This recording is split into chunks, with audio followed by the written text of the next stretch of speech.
queria fazer um pequeno comentário sobre o projeto que veio para nós ali, quando foi lido, e antes nós tivemos uma conversa com o prefeito que mais ou menos explicou sobre a nota PV aberta do terceiro milênio, onde é muito bom, tem razão, também que quem faz o programa é o padre Reginaldo Mazotti, segundo o prefeito. Então não vai ter custo, que eu entendi, não vai ter custo nenhum, eles vão colocar cor, só vai ter custo depois, se quiser, quando estiver funcionando, o técnico, o nosso técnico do município. Então, acho que é um projeto muito bom, né? O nosso município, então, na próxima sessão vai com o projeto.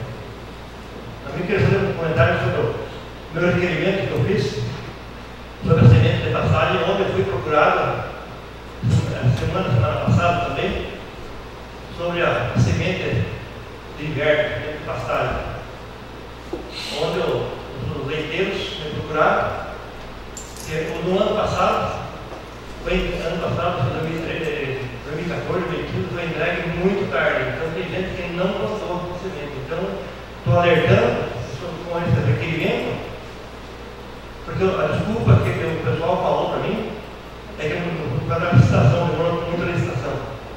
Então, estou dando uma alerta para fazer a licitação um pouco antes, né? Para chegar a plantar, semear no prazo certo. Então, espero que o senhor prefeito e o secretário da Agricultura se mexam antes, né, para fazer a coisa certa.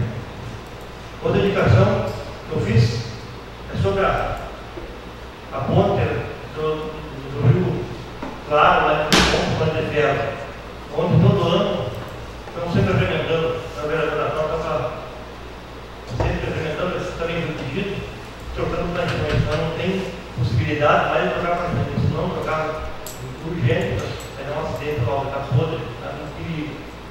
Então é essa indicação para a providência. É o que tinha para hoje. Obrigado.